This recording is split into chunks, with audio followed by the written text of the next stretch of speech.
I know you've already experienced this. Your phone's friend rings, and you see this wonderful call card with the name of the person, a wonderful picture of the person. Maybe the picture even has some sort of 3D effect.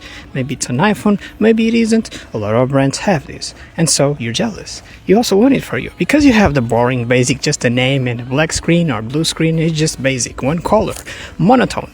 And then you decide, do I pick it up or do I decline the call? But you want something dynamic, you want maybe a different picture for each person, different types of letters, different names, different colors. This is all possible, and if you own a Google Pixel, you're about to know how. So don't forget to like, share and subscribe. This is yet another classic tutorial, so please guys, subscribe, like, and here's how you do it. So you go to the phone, then you click onto options, then settings, then you scroll and find this option, and you click add, and then you pick the contact, of course, and then you start to personalize. Everything I said is possible. Type of letter, color, picture, it's very, very customizable. So now you just gotta have fun with it.